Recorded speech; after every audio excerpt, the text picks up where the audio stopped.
اصل حاضر ملک الموت ہے تیرا، جس نے چھین لی روح تیری، دے کے تجھے فکر معاش. سارے فکر معاش، دھندا معاش. وہ روح کہاں؟ روح سے گفتگو کیا؟ سب سے بڑا حادثہ جو ہوا ہے اس دور میں نوع انسانی پر، سب سے بڑا ظلم جو ہوا ہے، اور خود اپنے اوپر ظلم کیا انسان. نمبر ایک یہ کہ روح کا انکار، روح کوئی شے نہیں ہے ہی نہیں. اور یہ جدید ہمارے جو ہے مفکرین اسلام، وہ اکثر و بیشتر وہ سب اسی کے قائل ہیں کہ روح کا کوئی علیحدہ وجود نہیں. عام آدمی بھی سمجھتا ہے روح کے معنی جان ہے، روح نکل گئی جان نکل گئی. روح اور جان ایک ہی بات سمجھتا ہوں. روح پرواز کر گئی موت کے وقت، جب ہم کہتے ہیں اس کی روح عالم بالا کی طرف پرواز کر گئی، تو جان اور روح اس کو ہم معنی سمجھا ہوا ہے. اس کا کوئی علیحدہ روح کا کوئی تشخص ہے، وہ علیحدہ شخصیت ہے، اس کی کوئی علیحدہ حیثیت ہے؟ ہمارے جسم کے علاوہ کیا ہماری جان کی کوئی حیثیت ہے؟ نہیں. لیکن روح کی حیثیت ہے. وہ اس جسم کی پابند نہیں ہے، وہ اس کے علیحدہ اس کا اپنا وجود ہے، تشخص ہے. ہوتا کیا ہے کہ در حقیقت جب تک یہ بات واضح نہ ہو جائے کہ انسان دو انسانوں پر مشتمل ہے، ایک حیوانی انسان، ایک روحانی انسان. آدمی زیادہ طرفہ معجون اصل، از فرشتہ سرشتہ بس گئے وہاں. ابھی پچھلے دنوں مجھے جب یہاں پر درس ہو رہا تھا اور وہ قادیانیوں کے ضمن میں وہ آیت جو ہے قرآن مجید کی، اس کا ذکر آیا تو میں چونکا تھوڑی دیر، اس سے پہلے کبھی میرا ذہن بھی ادھر نہیں گیا تھا. اللہ یتوفی الانفس حین موتها والتی لم تمت فی منامها. اللہ تعالیٰ قبض کر لیتا ہے نفس کو موت کے وقت بھی، اور جو مرتے نہیں اس کی نیند میں کر لیتا ہے. سوال یہ نیند میں کیا چیز قبض کی ہے؟ ٹھیک ہے میں نے کہا شعور، لیکن سوال یہ ہے لفظ نفس آ رہا ہے. ویسے نفس کے بارے میں یہ ہے کہ نفس جو ہے قرآن مجید میں بہت سے مختلف معنی میں آیا. نفس ایک جزوی شے بھی ہے، نفس امارہ، نفس حیوانی، یہ ایک جزوی شے ہے.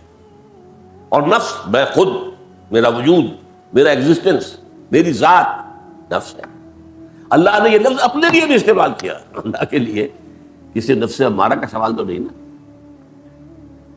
وَيُحَذِّرُكُمُ اللَّهُ نَفْسَهُ، اللہ تمہیں ڈراتا ہے اپنے آپ سے، یعنی اللہ اپنی ذات سے ڈراتا ہے. ڈرو، حذر ہے چیرہ دستاں، سخت ہے فطرت کی تعلیم. نفس جو ہے کسی کلی حقیقت کا نام بھی ہے، جزوی حقیقت کا نام بھی ہے. اس معنی میں وہ بات بن جاتی ہے. لیکن یہ کہ اس کے بعد مجھ پر منکشف ہوئی یہ بات بھی میں بتا رہا ہوں آپ کو، مجھ پر بھی اس کا ان چیزوں کا تدریجاً انکشاف ہوا، تدریجاً. کہ روزے کے اس پروگرام کی کلائمیکس کیا ہوا؟ لعلکم تتقون، لعلکم تشکرون، لعلہم یرشدون. یہ آیت جو آئی تیسری، وَإِذَا سَأَلَكَ عِبَادِي عَنِّي فَإِنِّي قَرِيبٌ. اور اے نبی صلی اللہ علیہ وسلم، جب میرے بندے آپ سے میرے بارے میں پوچھیں تو انہیں بتا دیجئے میں قریب ہی ہوں. یہ کیا مطلب ہوا؟ اب ایک صاحب نے تو ایک عجیب سی بات کہہ دی، یہ روزے کے مسائل کے مطابق سوال تھا. سوال یہ ہے، عربی زبان ہے، کیا پوچھنے والوں کو پتہ نہیں تھا؟ وہ تم اللہ سے اس کے بارے میں پوچھ رہے، اللہ کے بارے میں انہیں بتا. وَإِذَا سَأَلَكَ عِبَادِي عَنِّي، کیوں پوچھ رہے؟ اس لیے کہ جب تک روح سوئی ہوئی تھی، مدہوش تھی، حیوانیت کا اس کے اوپر دباؤ تھا، اس وقت تک تو اس کو توجہ ہی نہیں تھی اللہ کی طرف. اب یہ روزے اور رمضان اور قرآن کے پروگرام میں کچھ ریلیف دی ہے اسے، کچھ اسے جو ہے اس کا بوجھ کم ہوا ہے. یوں سمجھے کہ کسی شے کو آپ پانی میں ڈال دیں، کسی انسان ہی کو، اور اس کے پاؤں کے اندر کو بڑا سا بدن باندھ دے تو اوپر نہیں اٹھ سکتا، ہاتھ مارے گا نہیں اٹھ سکتا، اس لیے کہ وہ پاؤں کے اندر بدن پڑا ہوا. یہ ہے وہ بات جو قرآن کہتا ہے. اب یہ بات بھی میں پھر کہہ رہا ہوں آپ سے، یہ اس کے بغیر سمجھ نہیں آ سکتی. لقد خلقنا الانسان فی احسن تقویم ثم رددناہ اسفل سافلین. کیا معنی بھائی؟ ہم نے انسان کو پیدا کیا ہے بہترین تقویم پر، پھر گرا دیا اسے نیچوں میں سب سے نیچے، سب سے اعلیٰ ملائکہ اور ارواح کی جو تخلیق ہوئی تھی، یہ احسن تخلیق۔ اس کے بعد وہ ارواح سلا دی گئی۔ اب جو اس دنیا میں آئی ہے وہ روح، وہ اس جسم کے ساتھ آئی ہے، اس جسم کے ساتھ معاش بھی لگا ہوا ہے، اس جسم کے ساتھ جو ہے آپ کے جنسی جذبات بھی لگے ہوئے ہیں، جسم کیا کیا مصیبتیں لگی ہوئی، کتنے بھاری بھاری بھاری بوجھ اس کے ساتھ لگا کر کہاں ڈال دیا اس کو، اوپر اٹھے تو کیسے اٹھے؟ اس لیے کہ ایک وہ بڑھ رہا ہے، لقد خلقنا الانسان فی احسن تقویم۔ کچھ آج کل کے احمق قسم کے دانشور کہتے ہیں یہ مخلوق اصل جو ہے اشرف المخلوقات، انسان کو یوں مشغول کر دیا، بے معنی بات ہے۔ بے معنی نہیں ہے بھائی، جو مسجود ملائک ہو وہ احسن مخلوق نہیں ہے، فی احسن تقویم جسے قرآن کہہ رہا ہے، احسن احسن احسن۔ لیکن یہ کہ وہ حکمت دین جو ہے، یہ میں لفظ آج خاص طور پر آپ کو بتانا چاہتا ہوں، حکمت دین، اس سے پہلے بھی میں نے بیان کیا، حکمتیں دو طرح کی ہیں۔ ایک حکمت تفصیلی ہوتی ہے، جو احکام ہیں ان کی حکمتیں، یہ وضو میں یہ ہاتھ جو دھوتے ہیں کیا حکمت ہے، تیمم جب کرتے ہیں کیا حکمت ہے، ہر معاملے میں روزے کی کیا حکمت ہے، نماز کی کیا حکمت ہے، یہ حکمت تفصیلی ہے۔ اس پر کوئی شک نہیں کہ اس موضوع پر ہماری پوری تاریخ جو ہے مسلمانوں کی پوری تاریخ 1400 برس، اس میں جو کتاب آج سے 300 برس قبل لکھی گئی تھی وہ انڈیا میں اس کے مقابلے کی کوئی کتاب پوری دنیا میں نہیں لکھی گئی۔ حجت اللہ البالغہ، اللہ کی حجت کہ اللہ نے کوئی چیز کیوں فرض کی، یہ کام کیوں کیا، نمازوں کے اوقات کیوں مقرر کیے، یہ کیوں کیوں کیوں کیوں، یہ حکمت۔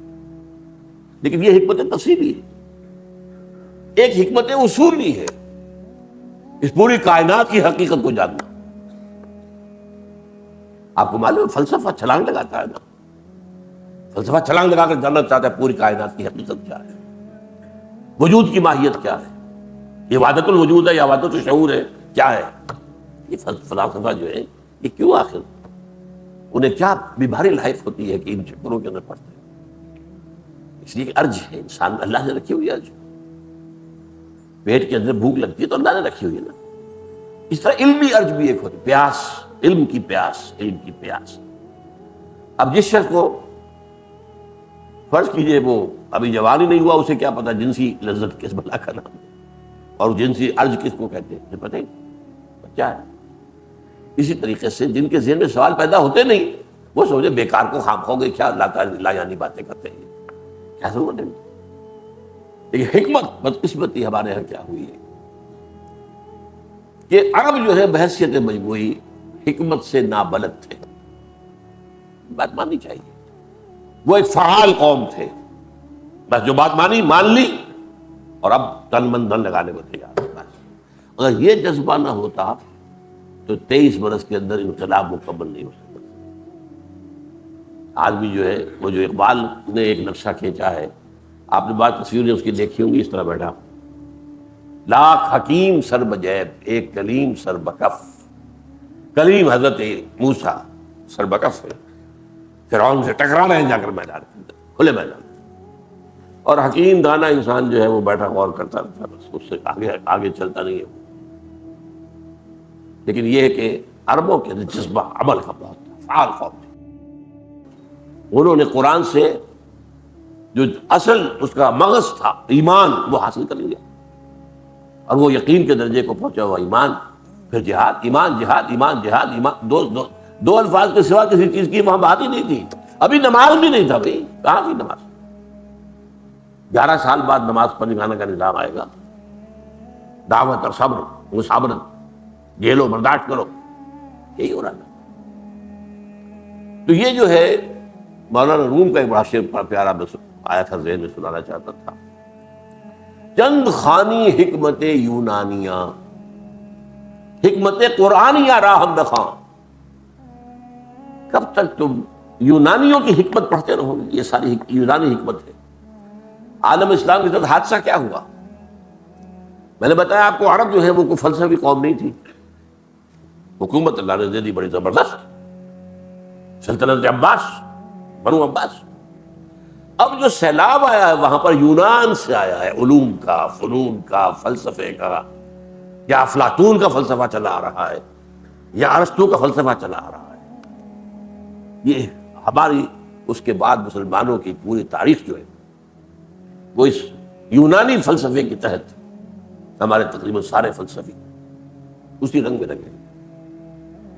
بہرحال یہ حکمت قرآنیہ جو ہے، میں نے جیسا کہ عرض کیا کہ اللہ تعالیٰ جب کوئی شخص مرا نہیں ہے، زندہ تو ہے، روح اس کی اپنے قبضے میں لے لیتا، اور اب چونکہ مرنا نہیں ہے واپس کر دیتا. جان تو ہے، جان تو نہیں دی اس نے بھی.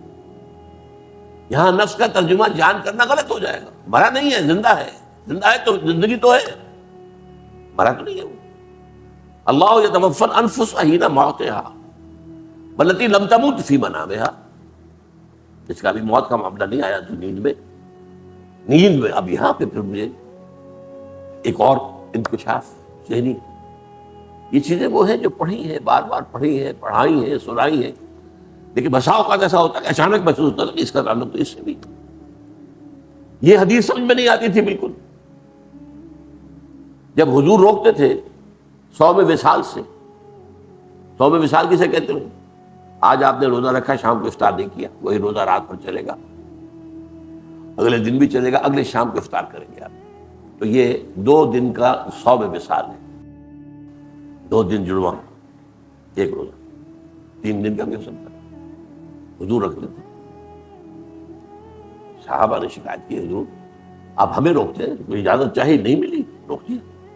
آپ ہمیں روکتے ہیں، خود رکھتے ہیں. فرمایا ایکم مثلی ابیت عند ربی هو یطعمنی ویسقین. تم میں سے کون مجھ جیسا ہے؟ اب دیکھیے ایک طرف وہ ہے قل انما انا بشر مثلکم، یہ بھی ایک اعلان ہے ڈنکے کی چوٹ. اے نبی کہہ دو ان سے کہ میں تمہاری طرح کا ایک بشر ہوں. یوحی الی انما الہکم الہ واحد. ہاں بس فرق کیا ہے، تمہیں وحی نہیں آئی، مجھے وحی آئی. دوسری ترکیب ایکم مثلی، میں تو اپنے رب کے پاس رات گزارتا ہوں، وہ مجھے کھلاتا پلاتا.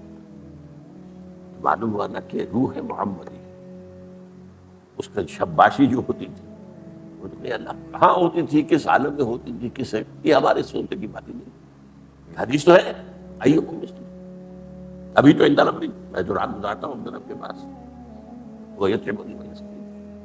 یہ چیزیں کیسے سمجھ میں آئیں گی اگر روح کی کوئی حقیقت ہے ہی نہیں؟ روح بس جان ہی ہے، بس اللہ اللہ کا سب. یہ میں نے جیسے آپ نے کیا، اس دور کا اس اعتبار سے سب سے زیادہ گمراہ شخص، سب سے زیادہ گمراہ شخص، بہت سے لوگ برا مانیں گے اس کو، ٹھیک ہے، اس شخص کی اس کے بارے میں اچھی رائے بہت پھیلی ہوئی ہے. سر سید احمد خان، اس شخص کی 2 حیثیتیں ہیں. ایک حیثیت مسلمانوں کا خیر خواہ ہونے کی ہے، مسلمانوں کو جدید ترین تعلیم کی طرف جو ہے متوجہ کرنا. ارے نہیں پڑھو گے انگریزی تو تم تو کیا ہو جاؤ گے، پلے دار رہ جاؤ گے یا قصائی رہ جاؤ گے، اللہ اللہ خیر اللہ، اور کیا ہوگا تمہارا پیشہ. کیونکہ علماء دیوبند کے خاص طور پر جو ہے اڑ گئے تھے اس پر کہ نہ انگریزی پڑھیں گے، نہ انگریزی سیکھیں گے، نہ کوئی انگریزوں کی کسی بھی بات کے اندر کوئی ان کے ساتھ ہم ان کا پیروی کریں گے. وہ ایک طرح کی عدم تعاون، نان کوپریشن. لیکن وہ نتیجہ کیا نکل رہا؟ ہندو تیزی سے آگے بڑھ رہا تھا، انگریزی پڑھ رہا ہے، سائنس پڑھ رہا ہے، آگے جا رہا ہے. وہ پہلے بھی ہم سے آگے تھا، تجارت کے اندر ماہر، وہ ہر کام کے اندر جو ہے سرمایہ دار، اور وہ آگے بڑھ رہا ہے، ملازمتیں اس کو مل رہی ہیں، وہ ڈپٹی کمشنر بن کے آ رہا ہے، وہ فلاں بن کر آ رہا ہے. تو کیا ہوگا تمہارا، بنے گا کیا ہندوستانی مسلمانوں کا، بنے گا کیا؟ اس اعتبار سے میں اس کا اب بھی میں لحاظ کرتا ہوں کہ وہ شخص مخلص تھا مسلمانوں کا، کم سے کم مسلمانوں کا تو مخلص تھا نا. دین کے اعتبار سے تو سب سے بڑا گمراہ شخص اس دور کا. حالانکہ یہ بھی آپ حیران ہوں گے سن کر، پردے کا جس قدر شدت سے قائل تھا سید احمد خان، اور کوئی بھی نہیں تھا اس دور، اسی شدت سے اقبال قائل تھا. اور بنے پھرتے اقبالی یہ ہمارے ہاں جو ہے، اور کوئی بھی اس پردے کو ماننے والا نہیں ہے. نام اقبال کا لے کر جو ہے بیچ کر کھانا، اللہ اللہ خیر صلی اللہ، اور کیا کام کرنا. لیکن اقبال پردگار اور لڑکیوں کی تعلیم کا مخالف. تعلیم سے مراد یہ کہ مغربی تعلیم. لڑکیاں پڑھ رہی ہیں انگریزی، دیکھ لی قوم نے فلاح کی راہ. روش مغربی ہے پیش نظر، وضع مشرق کو جانتے ہیں گناہ. یہ ڈرامہ دکھائے گا کیا سین، پردہ اٹھنے کی منتظر نگاہ. یہ ڈرامہ دیکھ رہے کہ نہیں دیکھ رہے؟ اور یہاں تک ہے سر سید کا معاملہ کہ لیفٹیننٹ گورنر جو تھا یو پی کا، اس نے کہا میری بیوی آپ کے اہلیہ سے ملنا چاہتی ہے. سر سید نے جواب دیا جناب ہماری عورتوں کا اجنبی عورتوں سے بھی پردہ ہے. اور میں تب حیران ہوا جب قرآن نساء ہند، سورہ نساء کے اندر جہاں آتا ہے محرم کا بیان جہاں آتا ہے، نساء ہند، نساء نہیں، اپنی عورتیں، جانی پہچانی عورتیں. عورتوں تو بڑی بڑی قطامائیں ہوتی ہیں، بڑے بڑے فتنے اٹھانے والی ہوتی ہیں، پتہ نہیں کیا کیا فتنے جو ہے گھروں میں جا کر وہ زہر گھولتی ہیں. عورتوں کا عورتوں سے پردہ. وہ نساء ہند، محرم اگر ہے تو ان کی اپنی خواتین ہیں، یہ نہیں کہ عام عورت کے لیے عام کر دیا جائے. یہ اس کا کہنا تھا. لیکن دینی عقائد کے اندر جو جڑ کھودی ہے، یہ میں تو رو رہا ہوں اس کو کہ روح کا انکار کرو تو فرشتے کا انکار کر کے ہے ہی نہیں. فرشتہ کا شہید، کوئی تشخص نہیں، کوئی جبرائیل نہیں. یا جبریل امی قراب کا پیغام نمی خام، یہ تو میں نہیں جانتا. میں تو جبریل کا لایا ہوا قرآن مجھے نہیں چاہیے. ہما گفتار معشوق است قرآن کے مندار. اب آپ میں سے بہت سے لوگوں کو تو یاد بھی نہیں ہوگا، ڈاکٹر فضل الرحمان ہوتے تھے ایوب خان کے دور میں، ان کے خلاف بڑا ایجیٹیشن ہوا تھا، انہیں یہاں سے بھاگنا پڑا تھا.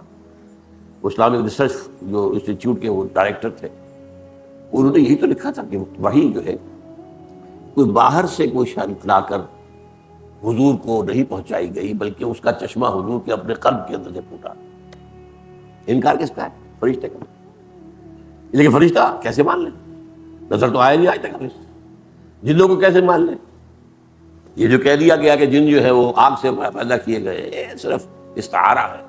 جیسے ہم کہہ دیتے ہیں فلاں شخص غصے میں آگ بگولا ہو گیا، تو آگ بگولا تو نہیں ہوتا، آگ تو نہیں ہوتا، وہ غصے میں ہو کے کہہ دیا آپ نے اسٹار.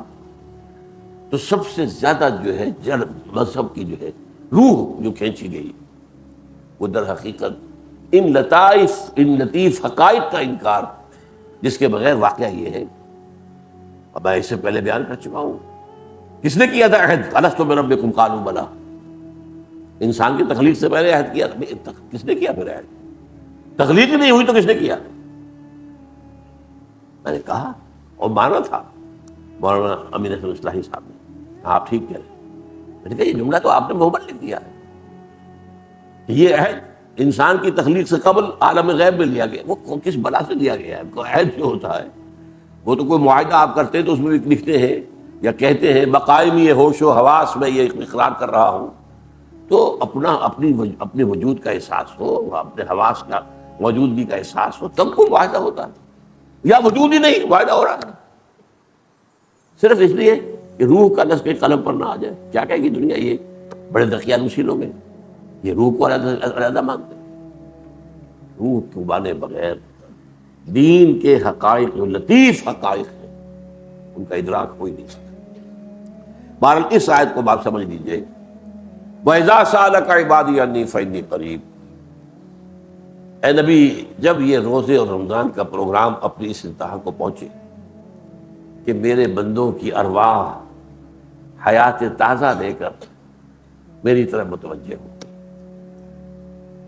مجھ کو ہے تیری جستجو، مجھ کو تیری تلاش ہے. خالق میرے کہاں ہے؟ تو مجھ کو تیری تلاش ہے. وہ تو پھر انسان کی روح کے اندر جذبہ پیدا ہوتا ہے، تقرب اللہ. چند خانی حکمت یونانیہ، حکمت قرآنیہ راہم بخام. کب تک تم یونانیوں کی حکمت پڑھتے رہو گے؟ آپ کو معلوم ہوگا جن کو بھی دلچسپی ہے فلسفے سے، فلسفے کی اصل میں تو یہ 100 فلسفے گنوانے گے آپ. فلسفے دو ہی ہیں، ریئلزم، آئیڈیلزم. تصوریت، واقعیت. تصوریت پلیٹو کا ہے، افلاطون کا جو استاد تھا، اور واقعیت ریئلزم یہ ارسطاٹل کا ہے، وہ اس کے شاگرد تھا. اور سکندر اعظم کا تعلیق تھا، وہ یاد ہونا چاہیے تاریخ کے پاس. یہ دو ہی فلسفے ہیں، دونوں پر چھاپ جو ہے وہ یونان کی. قرآن مجید کی طرف توجہ ہوئی نہیں. آج کے دور میں اب شدید ضرورت اس کی ہے کہ حکمت قرآنی اس کا باب دروازہ کھولا جائے، اور اس صندوق کی کنجی جو ہے وہ یہی ہے، وہ روح اور روح کی علیحدہ حقیقت، روح کا تشخص، روح کے اپنے تقاضے۔ روح دیکھتی ہے ان آنکھوں سے نہیں، سنتی ہے ان کانوں سے نہیں، سوچتی ہے اس عقل سے نہیں۔ یہ عقل یہاں ہے اس کی قلب کے اندر، لہم قلوب لا یعقلون بہا، وہ اپنی جگہ پر انڈیپینڈنٹ ہے کا دم چیز پیانو شنیدی نہ شنیدی در خاک تو یک جلوہ آمس ندیدی دیگر آموز شنیدن دیگر آموز۔ عام دیکھنا، کتے نے بھی دیکھ لیا گاڑی آ رہی ہے بچ گیا، تم نے بھی دیکھ لیا تو کون سی بڑی بات ہوگی؟ جو شے کی حقیقت کو نہ سمجھے وہ نظر کیا، اہل نظر ذوق نظر خوب ہے، لیکن جو شے کی حقیقت کو نہ سمجھے وہ نظر۔ تو ایک تو یہ ہے اصل میں اللہ نے اس کا جو جواب دیا ہے وہ بات بہت اہم ہے، وہ اس اعتبار سے کہ تاریخ انسانی میں ایک میگنا کارٹا مشہور ہے، آزادی کا، یوں سمجھیے کہ ایک اعلامیہ، میگنا کارٹا انگلینڈ کے اندر عوام نے جب بادشاہوں سے حقوق حاصل کیے ہیں تو میگنا کارٹا بہت بڑا ڈاکومنٹ ہے، اس سے کہیں زیادہ بڑا میگنا کارٹا یہ آیت ہے، اس لیے کہ انسانوں پر یہ دو غلامیاں لاحق رہی ہیں ہمیشہ۔ بادشاہ بیٹھا ہے، جاگیردار بیٹھا ہے، وہ لگان لے رہا ہے۔ دوسرا یہ جو ہے نا مقبرہ، یہ بڑے پہنچے ہوئے لوگ، یہ جو ہے ان سے دعا کروا لیں گے تو کام ہو جائے گا، اور ان سے ہم دعا کروائیں گے، ہماری مٹھی گرم کرو، چڑھاؤ یہاں چڑھاوے، لاؤ یہاں۔ وہ چڑھاوے کہاں جاتے تھے؟ سومناتھ کے مندر میں یہ سینکڑوں من سونا کیسے جمع ہو گیا؟ انسان اللہ سے براہ راست بات ہو رہی، تم تو بڑے گھٹیا ہو، بہت نیچے ہو، گناہ گار، تم اللہ سے بات نہیں کر سکتے، تم نے دعا کیسے کرو؟ تمہارا منہ ہی نہیں ہے دعا کرنے میں، آؤ یہاں پہ۔ یہ دو غلامیاں دنیا میں، مذہبی غلامی، میں نے کئی دفعہ بتایا ہے، آج بھی دہرا رہا ہوں، وہ پیر ہو، پنڈت ہو، پجاری ہو، پادری ہو، یہ پیسے ہیں سب، یہ سارے کے سارے الفاظ جو ہیں، وہ جو اقبال نے کہا کیوں خالق و مخلوق میں حائل رہے پردے، ویران کلیسا کو کلیسا سے اٹھا دو۔ یہ مذہبیت اس حد کو پہنچی ہوئی ہے کہ پاپائیت، لوئس دہم جو تھا، جو پاپا پوپ تھا، باقاعدہ معافی نامے چھپے ہوئے بکتے تھے، زنا کیا ہے تو اچھا 10 شلنگ کا یہ معافی نامہ دے جائے، اور میں نے دیکھا تھا شلنگوں سے آگے نہیں بات بڑھتی، پاؤنڈ کا ذکر اس میں نہیں آتا۔ ابھی پچھلے دنوں میں نے کوئی کوشش کی کہ دیکھو یہ کب شروع ہوئی ہے یہ بکواس جو ہے دنیا کے اندر، تو معافی نامے، یہ جرم تم نے کیا ہے، اور بکتے تھے باقاعدہ معافی نامے بک رہے۔ یہ مذہب ہے، مذہب کے نام پر یہ کھیل کھیلیں گے، اور کیا یہی سارا کوئی معاملہ ہمارے بازاروں پر ہوتا ہے، یہی معاملہ جو ہے مندروں پر جا کر ہوتا ہے، چڑھاؤ چڑھائی یہاں پہ جو ہے۔ اس حوالے سے وَإِذَا سَأَلَكَ عِبَادِي عَنِّي فَإِنِّي قَرِيبٌ أُجِيبُ دَعْوَةَ الدَّاعِ إِذَا دَعَانِ، میں تو ہر پکارنے والے کی پکار کو سمجھتا ہوں جب بھی مجھے پکارے۔ اس سے بڑی آزادی ہوگی؟ جب چاہو، دل کے آئینے میں ہے تصویر یار، جب ذرا گردن جھکائی دیکھی، اس دل میں وہ روح موجود ہے، یہ دل جس کو کہا دل دریا سمندروں ڈونگے، اس دل کی روح ربانی کے ساتھ، اس روح ربانی کا تعلق ذات باری تعالیٰ کے ساتھ، اقبال نے بڑا پیارا مصرع کہا ہے، خدنگ جستہ ہے لیکن کماں سے دور نہیں، کماں تیر آپ نے چلا دیا ہے، اب تیر جب آپ کے کمان سے نکل گیا تو آپ کے کنٹرول میں نہیں ہے نا، یہ روح انسانی جو ہے یہ خدنگ جستہ ہے، یہ تیر تو چل چکا ہے، کماں سے دور نہیں ہے، اللہ سے قریب،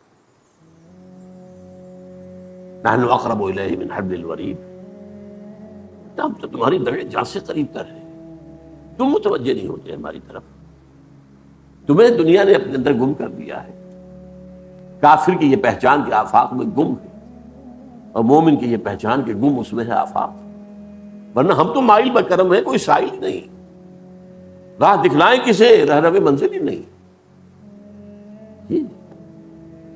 اس حوالے سے میں نے جو آج مضمون شروع کیا ہے، روح، اس کی حقیقت اور اس کے حوالے سے دین کے جو خفی حقائق ہیں، لطیف حقائق ہیں، ان کو سمجھنا. اس لیے کہ اس ایک کنجی کے بغیر یہ صندوق جو ہے جس میں ہیرے بھرے ہوئے ہیں، اس کو کھولا نہیں جا سکتا.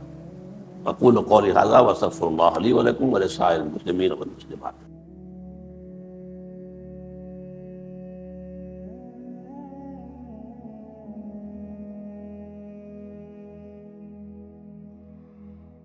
نحمده ونصلي على رسوله الكريم. اما بعد فقد قال الله تبارك وتعالى كما ورد في سورة الأعراف: اعوذ بالله من الشيطان الرجيم بسم الله الرحمن الرحيم. قالوا اوذينا من قبل ان تأتينا ومن بعد ما جئتنا قال عسى ربكم ان يهلك عدوكم ويستخلفكم في الارض فينظر كيف تعملون. فقال عز وجل كما ورد في سورة الأنفال: يا أيها الذين آمنوا استجيبوا لله وللرسول إذا دعاكم لما يحييكم واعلموا أن الله يحول بين المرء وقلبه وأنه إليه تحشرون.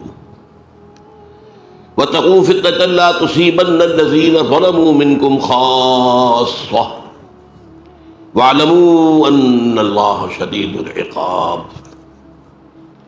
واذكروا اذ انتم قليل مستضعفون في الارض تخافون ان يتخطفكم الناس فآواكم وأيدكم بنصره ورزقكم من الطيبات لعلكم تشكرون. يا أيها الذين آمنوا لا تخونوا الله والرسول وتخونوا أماناتكم وأنتم تعلمون. واعلموا انما اموالكم واولادكم فتنة وان الله عنده اجر عظيم. وقال عز وجل كما ورد في سورة ابراهيم: وإذ تأذن ربك لئن شكرتم لأزيدنكم ولئن كفرتم ان عذابي لشديد. وقال عز وجل كما ورد في سورة محمد صلى الله عليه وسلم: ان تتولوا يستبدل قوما غيركم ثم لا يكونوا امثالكم. صدق الله العظيم. رب اشرح لي صدري ويسر لي امري واحلل عقدة من لساني يفقهوا قولي. اللهم ربنا الهمنا رشدنا واعذنا من شرور انفسنا. اللهم ارنا الحق حقا وارزقنا اتباعه وارنا الباطل باطلا وارزقنا اجتنابه. اللهم وفقنا نقيم نظام الخلافة على منهاج النبوة في پاکستان اولا وفي كل العالم آخرا. آمین یا رب العالمین. میں نے آج موضوع چنا ہے قرآن مجید کی تذکیر کے مضامین میں سے پاکستان کا ذکر قرآن میں. یہ بات بہت سے لوگوں کو عجیب لگے گی. پاکستان کا ذکر قرآن میں آج سے 1400 برس پہلے. اس کے ضمن میں پہلے تو آیت سن لیجئے، آیت نمبر 10 ہے یہ سورہ انبیاء کی.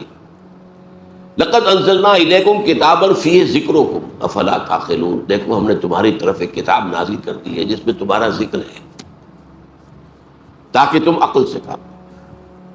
اب یہاں اس آیت میں ذکر کے دونوں معنی ہو سکتے ہیں. ذکر ہمارے حالات کا بیان یا ذکر نصیحت، تمہارے حصے کی نصیحت.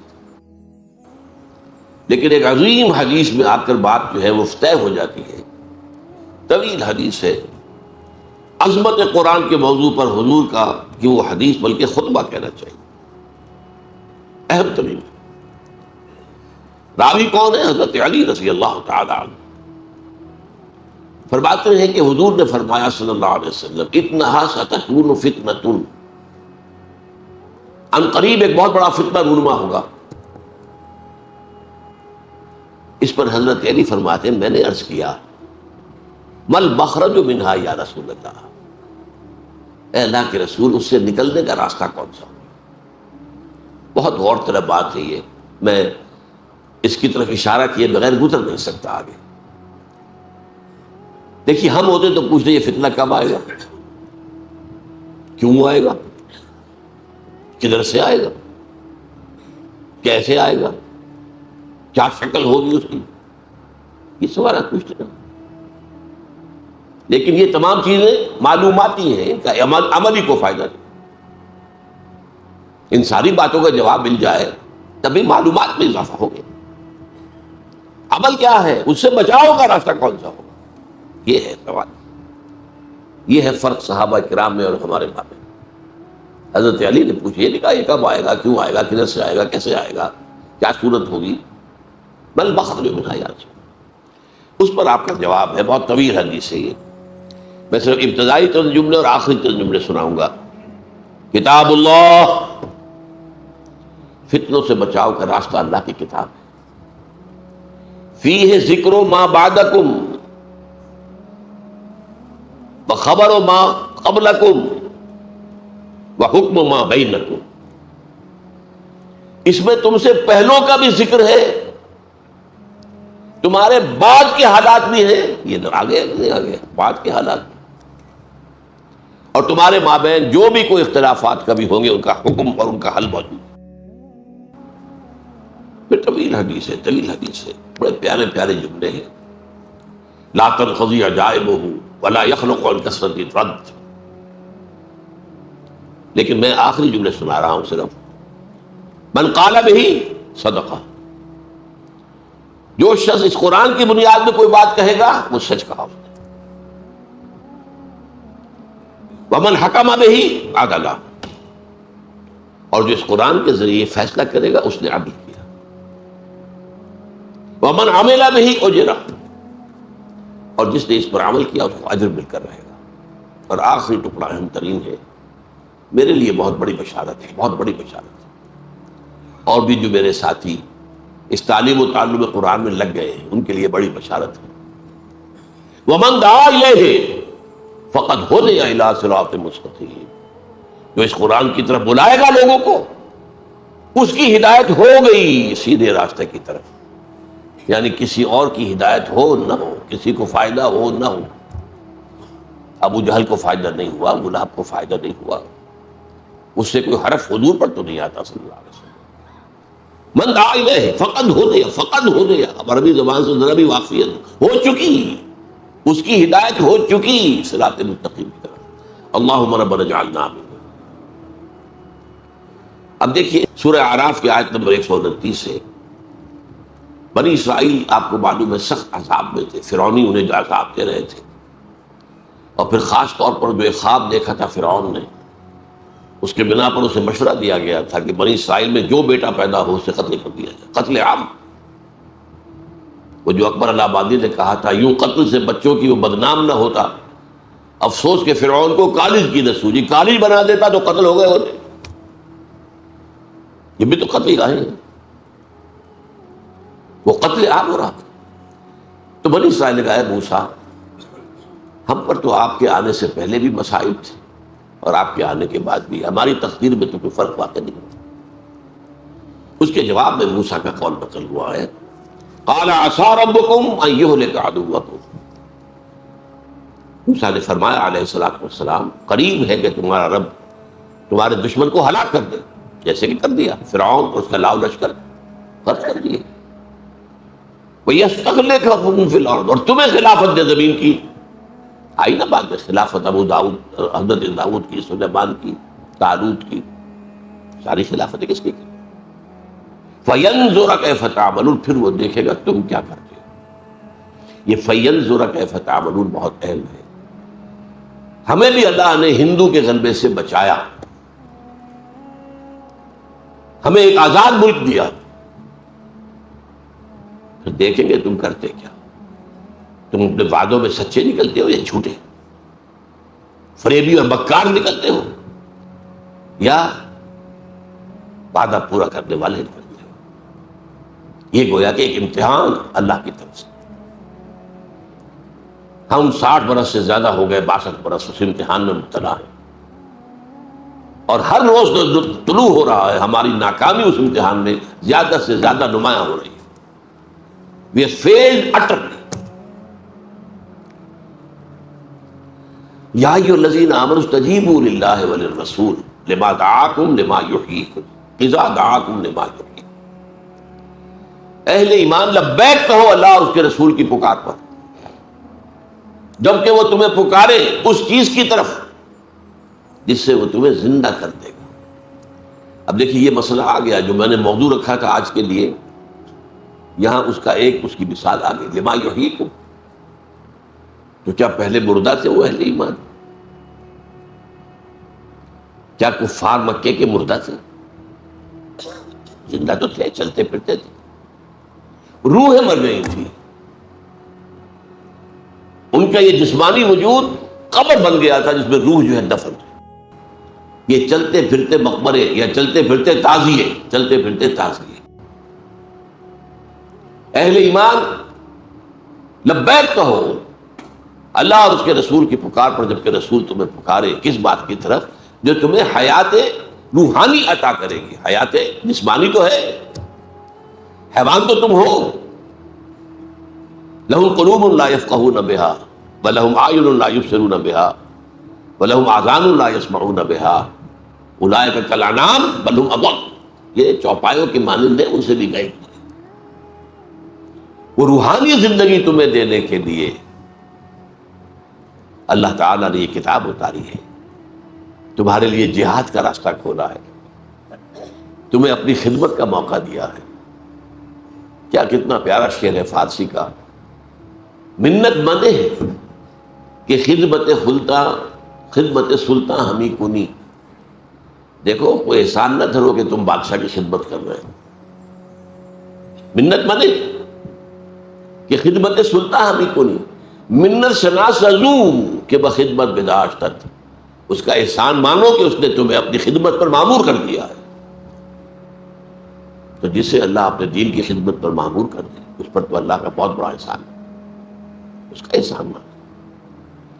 تو اہل ایمان لبیک. اب یہ کس وقت آیات نازل ہو رہی ہیں؟ غزوہ بدر کے بعد. حضور کی دعوت اور تحریک جو ہے وہ قتال کے مرحلے میں آ چکی ہے، مشکل ترین مرحلہ. جان ہتھیلی پر رکھ کر میدان میں آنا آسان کام نہیں ہے. جو جنگ میں گیا ایک طرح سے تو گویا کہ موت کے منہ میں گیا، بچ کے آ جانا جو ہے یہ تو گویا کہ ایک نئی زندگی ہے جو مل گئی. اس کے بعد ایک دھمکی آ رہی ہے، ایک تو تشویق. یہ جو دعوت تمہیں نبی دے رہے ہیں صلی اللہ علیہ وسلم، یہ تمہاری حیات روحانی کا ذریعہ بن جائے گی. تم صرف حیوانی طور پر زندہ نہیں رہو گے، روحانی طور پر بھی زندہ رہو گے. اب اس کے بعد ایک تنبیہ آ رہی ہے، وَاعْلَمُوا أَنَّ اللَّهَ يَحُولُ بَيْنَ الْمَرْءِ وَقَلْبِهِ وَأَنَّهُ إِلَيْهِ تُحْشَرُونَ. جان لو اللہ انسان کے اور اس کے قلب کے درمیان حائل بھی ہو جایا کرتا ہے. ایک وقت آتا ہے انسان نیکی کرنا چاہتا ہے، نہیں کر سکتا. یہ وہ شے ہے جس کو قرآن میں کہا گیا ختم اللہ علی قلوبہم وعلی سمعہم وعلی ابصارہم غشاوہ. ایک پوائنٹ آف نو ریٹرن عافیت اس میں ہوتی ہے. آج آپ پر کوئی حق منکشف ہوا، قبول کریں فوراً.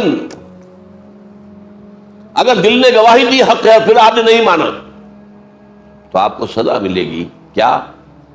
اب حق کو پہچاننے کی صلاحیت کم کر دی جائے گی. اب زیادہ بڑا سٹیمولس درکار ہوگا تمہیں حرکت میں لانے کے لیے. پھر بھی حرکت میں نہ آئے تو پھر اور کم ہو جائے گی. ہوتے ہوتے اللہ کا یہ قانون جو ہے حائل ہو گیا اب دل اور انسان کے درمیان. اور جان لو کہ تمہیں بالآخر اسی کی طرف جمع کیے جانا ہے. وَاتَّقُوا فِتْنَةً لَا تُصِيبَنَّ الَّذِينَ ظَلَمُوا مِنْكُمْ خَاصَّةً. اور ڈرو اس عذاب سے جو تم میں سے صرف ظالموں کو اپنی گرفت میں نہیں لے گا. اس میں بے گناہ بھی مارے جائیں گے. اس کو آپ کہتے ہیں اپنے محاورے میں گیہوں کے ساتھ گھن بھی پس جاتا ہے. جب عوامی اور عمومی عذاب آتا ہے تو صرف ظالم ہی نہیں پستے اس میں. وَاتَّقُوا فِتْنَةً لَا تُصِيبَنَّ الَّذِينَ ظَلَمُوا مِنْكُمْ خَاصَّةً. میں نے جو رات بات کہی تھی عذاب سر پر کھڑا ہے. اگلی آیت میں اس کا ذکر ہو رہا ہے. یہ شک اور پھر یہ تو نہیں ہوگا کہ صرف بدکار ہی مارے جائیں؟ مشرقی پاکستان میں کیا صرف بدکار مارے گئے تھے؟ ہسپانیہ میں کیا صرف بدکار مارے گئے تھے؟ ایک ملک جس پر 800 برس حکومت کی مسلمانوں نے، اور پھر ایک بچہ بھی وہاں نہیں چھوڑا گیا زندہ، یا جلا دیے گئے، یا قتل کر دیے گئے، یا زبردستی عیسائی بنا لیے گئے، اور یا جہازوں میں بھر بھر کر اور افریقہ کے شمالی ساحل پر ڈمپ کر دیے گئے، جہاں نہ کچھ کھانے کو نہ پینے کو۔ تو ڈرو اس عذاب سے، جب آئے گا تو اس کی چکی میں صرف گیہوں نہیں پیسے گا، گھن بھی پیسے گا۔ صرف ظالمین پر جو ہے ان پر وہ عذاب نہیں ہوگا، عام لوگوں پر بھی ہوگا۔ وَاعْلَمُوا أَنَّ اللَّهَ شَدِيدُ الْعِقَابِ، اور جان لو اللہ تعالیٰ عقاب میں، سزا میں بہت سخت ہے۔ شدید العقاب، یہ بھی وہ بات ہے کہ جو کئی مرتبہ میں نے بیان کی ہے، اللہ کی یہ دونوں شانیں ہیں، سامنے رہنی چاہیے۔ وہ غفار بھی ہے، ستار بھی ہے، وہ رحیم بھی ہے، وہ غفور بھی ہے، وہ رؤوف بھی ہے، لیکن شدید الانتقام، شدید العقاب، یہ بھی اس کی شان ہے۔ اس کی شان رحیمی پر دھوکہ نہ کھا جانا۔ یا ایھا الانسان ما غرک بربک الکریم، کیا دھوکہ کھا لیا تم نے؟ اللہ تو بخشنے والا ہے، وہ بخشنے والا بھی ہے اور جہنم میں جھونکنے والا بھی وہی ہے۔ اب آئی وہ آیت جو میں نے رات میں پڑھی تھی، یہ ہے پاکستان کی تاریخ، تحریک پاکستان۔ وَاذْكُرُوا إِذْ أَنْتُمْ قَلِيلٌ، یاد کرو ذرا جب تم ہندوستان میں، اب یہ میں ایڈ کر رہا ہوں، اقلیت میں تھے، ہندو 4 گنا زیادہ تعلیم یافتہ، سرمایہ دار، انگریز کے قریب، انگریز نے حکومت چھینی تھی مسلمان سے، مسلمان کو وہ سمجھتا تھا اس میں بغاوت کے جراثیم ہے۔ ہندو کے لیے کیا تھا؟ چینج آف ماسٹرز، پہلے مسلمانوں کے غلام تھے، اب انگریزوں کے ہو گئے، ان کے لیے تو کوئی بڑی بات تھی۔ اس وقت جو خوف طاری تھا، وَاذْكُرُوا إِذْ أَنْتُمْ قَلِيلٌ مُسْتَضْعَفُونَ فِي الْأَرْضِ، زمین میں تمہیں دبا لیا گیا، ہندو غالب تھا۔ جو پروونسز جو تھے جہاں مسلمان اقلیت میں تھے، وہاں تو ہندو غالب تھا، میجورٹی میں بھی تھا۔ میجورٹی کے صوبے جو ہے مسلمانوں کے، وہاں کے زمینداروں کی زمینیں ہندوؤں کے پاس رہن تھی، اور اگر کوٹا سسٹم نہ ہوتا تو یہاں تو مسلمان کو تعلیم یافتہ ہوتا ہی نہ۔ میڈیکل کالج میں کوئی مسلمان داخل ہو سکتا تھا، انجینئرنگ کالج میں کوئی مسلمان داخل ہو سکتا تھا، وہ تو کوٹا بنا دیا گیا ہے، اتنے % سیٹیں ملیں گی چاہے نمبر کم ہو۔ وَاذْكُرُوا إِذْ أَنْتُمْ قَلِيلٌ مُسْتَضْعَفُونَ فِي الْأَرْضِ تَخَافُونَ أَن يَتَخَطَّفَكُمُ النَّاسُ، اب یہ تھا مستقبل کا خوف، تمہیں اندیشہ تھا کہ تمہیں لوگ اچک کر لے جائیں گے، ہندو چھا جائے گا، ہندو ایکسپلائٹ کرے گا، ہندو تمہارا مذہب تبدیل کرے گا، ہندو تمہاری زبان ختم کر دے گا، ہندو تمہارا کلچر ختم کر دے گا۔ اس کے عزائم نہایت خوفناک تھے، نہایت خوفناک تھے، نہایت خوفناک تھے۔ یہ 16 اپریل 1946 کو تقریر کی تھی محمد علی جناح المعروف بقائد اعظم، یہاں آپ کے حبیبیہ ہال جو اسلامیہ کالج کا ہال ہے، خواتین کے اجتماع میں، جس میں انہوں نے کہا تھا اگر خدا نہ خواستہ، خدا نہ خواستہ، خدا نہ خواستہ ہم حصول پاکستان میں ناکام ہو گئے تو ہندوستان کی سرزمین سے اسلام اور مسلمانوں کا نام و نشان مٹ جائے گا۔ جو شخص ذرا بھی واقف ہے جناح کی شخصیت ہے، وہ جانتا ہے وہ لفظوں سے کھیلنے والا نہیں تھا، وہ اوریٹر نہیں تھا، خطیب نہیں تھا، جو شیلا نہیں تھا، جذباتی نہیں تھا، تو بہت ٹھنڈا آدمی، وکیل تو بہت ٹھنڈا ہوتا ہے، جچی تو نہیں بات کرتا۔ تو تخافون ان یتخطفکم الناس فآواکم، تو اللہ نے تمہیں پناہ دی ہندوستان کے مشرق اور مغرب میں، تو ملک عطا کر دیے، آؤ۔ کم سے کم اس وقت کے ہندوستان میں جو مسلمان تھے ان میں سے 2/3 کو ہندو کے غلبے سے بچا لیا۔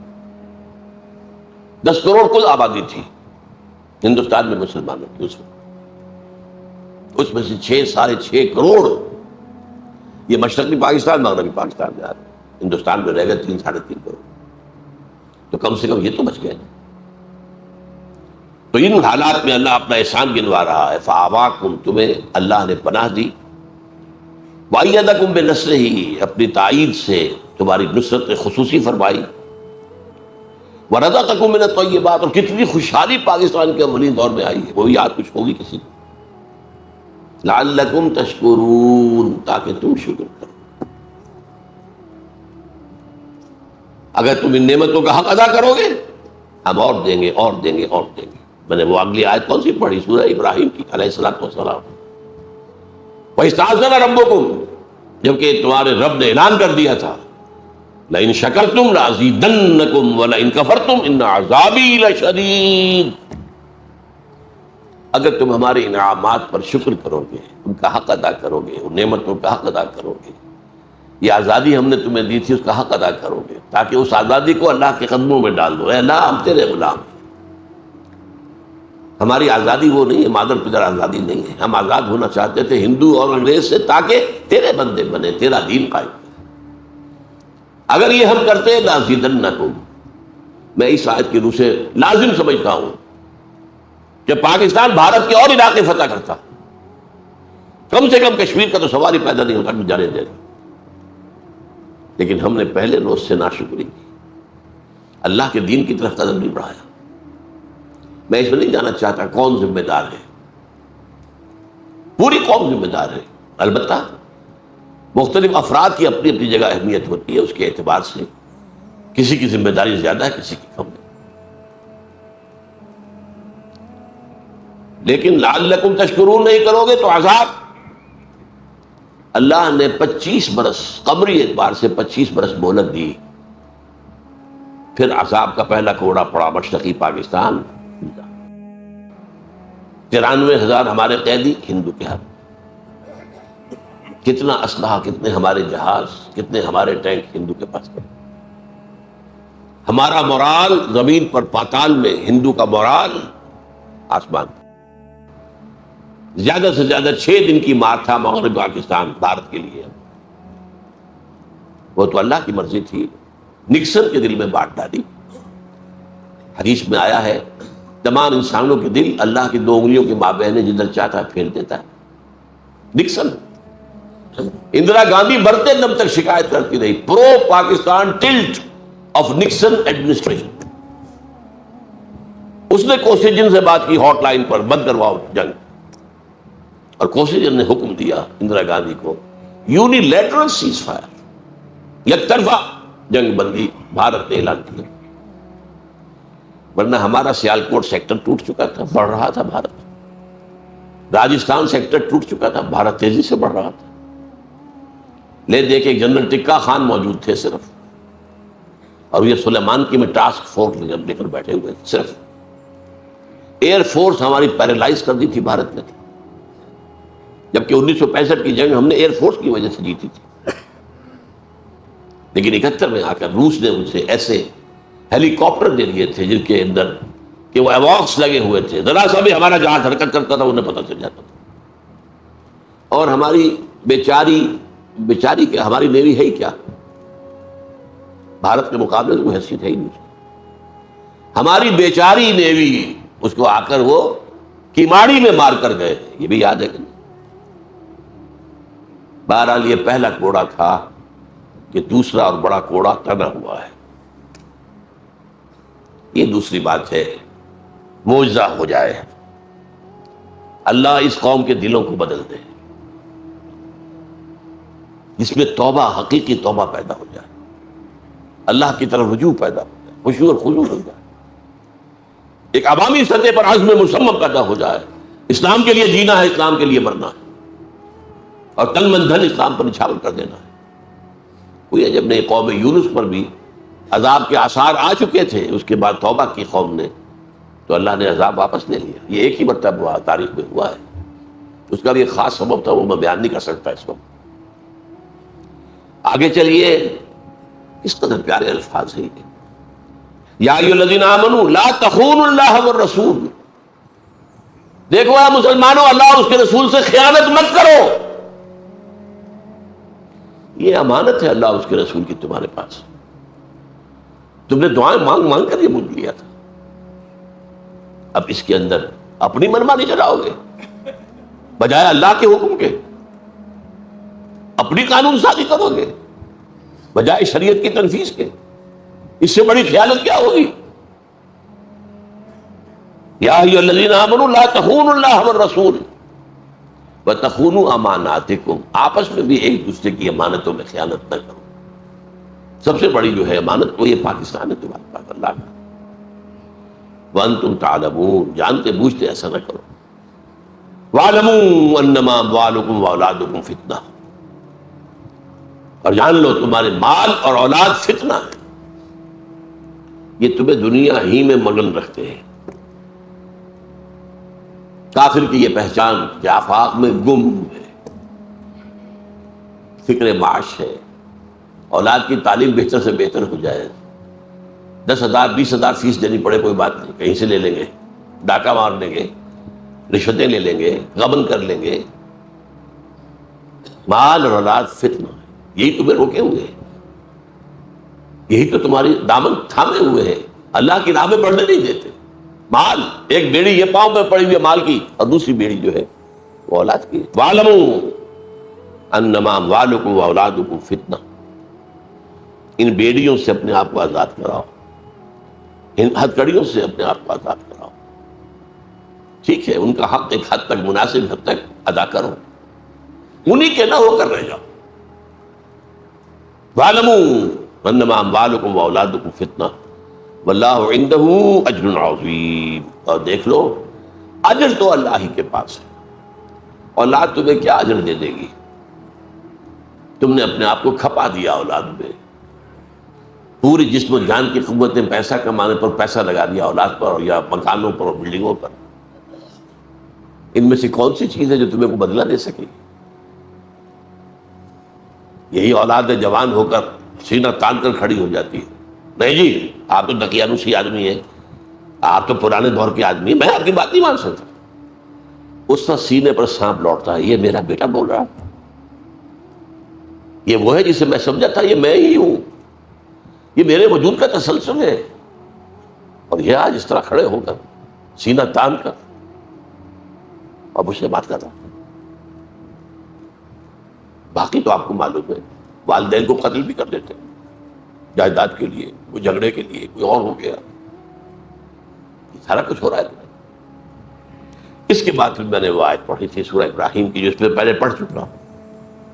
اللہ کا قانون یہ ہے، وہ کسی پر نعمت دیتا ہے تو اگر اس کا حق ادا کرے تو اور دیتا ہے، اور دیتا ہے، اور دیتا ہے، اور اگر کفران نعمت کرے، کفران نعمت، تو میرا عذاب بھی شدید ہے۔ ایک شدید عذاب کا مزہ ہم چکھ چکے، لیکن وہ عذاب اکبر نہیں تھا، پاکستان ختم ہو جاتا، یہ بھی ہو سکتا تھا۔ میں نے تو ابھی آپ سے کہا، میں ڈنکے کی چوٹ کر رہا ہوں، 71 میں صرف 6 دن کی مار تھا Pakistan Bharat. It could have vanished from the map of the world right in 1971۔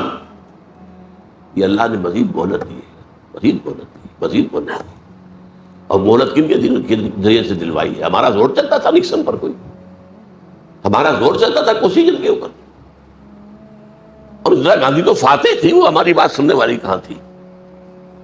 اس نے تو بڑے فخر سے کہا تھا ہم نے نظریہ پاکستان، دو قومی نظریے کو خلیج بنگال میں غرق کر دیا ہے۔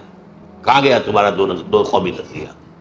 کیوں علیحدہ ہو گیا مشرقی پاکستان اگر تم ایک قوم تھے؟ اور ہم نے اپنی 1000 سالہ غلامی کا بدلہ چکا لیا مسلمانوں سے۔ یہ اس کی فاتحانہ شان تھی اندرا گاندھی کی۔ تو اگر تم کفران نعمت کرو گے تو پھر میرا عذاب بھی بہت سخت ہے، پھر اس کے لیے تیار ہو۔ اور وہ عذاب کیا ہے؟ وَاتَّقُوا فِتْنَةً لَا تُصِيبَنَّ الَّذِينَ ظَلَمُوا مِنْكُمْ خَاصَّةً، وہ جب آئے گا، عوامی عذاب جب آتا ہے تو وہ پھر فرق نہیں کرتا۔ آخرت میں جو عذاب ہوگا وہ انڈیویجول بیسس پر ہوگا، آپ کا حساب کتاب یہ ہے انڈیویجول، کلہم آتی ہے یوم القیامت فردا۔ وہاں قومی سطح کا حساب نہیں ہے، قومی سطح کا حساب یہاں ہوتا ہے، اور یہاں پر پوری قوم پکڑی جاتی ہے۔ جیسے کہ میں اسپانیہ کی مثال دے چکا، ان تتولوا یستبدل قوم غیرکم ثم لا یکونوا امثالکم۔ اے مسلمانوں، اگر تم پیٹھ دکھا دو گے، ہم نے تمہیں ایک بہت بڑا اونچا مقام دیا ہے، اجتباکم، تمہیں چن لیا ہے، تمہیں خیر امت بنایا ہے، کنتم خیر امت اخرجت للناس۔ اب اس کی اگر ذمہ داریوں کو ادا نہیں کرو گے، پیٹھ موڑ لو گے، تو تمہیں ہٹائیں گے کسی اور قوم کو لے آئیں گے۔ ہمارا کام تو ہونا ہے، ہم محتاج نہیں ہیں تمہارے۔ اس پر میں نے آخری بات کہی تھی، یہ بھی ہو سکتا ہے کہ اللہ نے جو موقع ہمیں دیا تھا اقبال کے 2 خوابوں میں سے ایک خواب، اللہ ہمیں اس میں سے نکال باہر کرے اور صرف افغانستان کے ذریعے سے وہ کام کرا۔ احادیث میں بھی ذکر ہے خراسان کا، اور ٹوائنبی کے حوالے سے میں ذکر کر چکا ہوں رات کی تقریر میں، کہ اس نے کہا تھا افغانستان وہ ملک ہے جس میں صحیح بنیادی اسلامی تہذیب موجود ہے، اور وہیں سے اسلامی تہذیب کی ریسرجنس ہوگی۔ اب دیکھیے یہ کلیش آف سیویلائزیشن ہنٹنگٹن کی کتاب کہ تہذیبوں کے تصادم میں یہ کہہ رہا ہے، اور یہ کب کا کہا؟ 1930 میں ٹوائنبی نے کہا ہے افغانستان میں بنیادی اسلامی تہذیب موجود ہے، اور یہیں سے عالمی سطح پر تہذیب اسلامی کا احیاء ہوگا۔ اور یہ بھی ہو سکتا ہے، یہ تلخ ترین بات جو میں کہہ رہا ہوں، ہمارے لاکھوں قتل ہوں، پاکستان کا نام و نشان مٹ جائے، بھارت ہم پر قابض ہو جائے، اور پھر بھارت مسلمان ہو جائے، ہو سکتا ہے۔ یہ ہوا ہے ایک مرتبہ، کوئی مانے گا؟ تاتاریوں کے ختم 95 لاکھ انسان، بلکہ میرے نزدیک تو کروڑوں کے اندر تعداد ہے، وہ قتل ہوئے تاتاریوں کے ہاتھ۔ یہ 12ویں اور 13ویں صدی عیسوی کے اندر، جبکہ خلافت بنو عباس کا خاتمہ ہوا ہے، اور 1258 میں فال آف بغداد آخری خلیفہ مستعصم باللہ کو محل سے نکالا تاتاریوں نے، ایک جانور کی کھال میں لپیٹا، سڑک پر ڈال دیا اور گھوڑے دوڑا دیے۔ یہ تھا ان تتولوا یستبدل قوما غیرکم، اے عربو تم نے ہمیں بہت اونچا مقام ہم نے دیا ہے، لیکن ہم تمہارے محتاج نہیں ہیں، تم اگر پیٹھ دکھا دو گے تمہیں ہٹائیں گے، کسی اور کو نہیں، اور لائے بھی کس کو؟ جن کے ہاتھوں کروڑ کے قریب مسلمان قتل ہو چکے۔ یہ ساری پھر جو عظیم سلطنتیں بنی سب تاتاری تھے، مختلف قبیلے ہیں ان کے۔ مغل کون تھے؟ یہ ترکان تیموری کہلاتے ہیں، ترکان صفوی ایران میں، بدقسمتی سے انہوں نے شیعت اختیار کر کے ایک نیگیٹو رول اختیار کر لیا اسلامی تاریخ کے اندر۔ ترکان سلجوقی مڈل ایسٹ میں، ترکان عثمانی، دی گریٹ آٹومان امپائر، یہ سب ترکوں کی زیر قیادت تھا، عرب اٹھا کر پھینک دیے گئے، اب تم قیادت سے معزول۔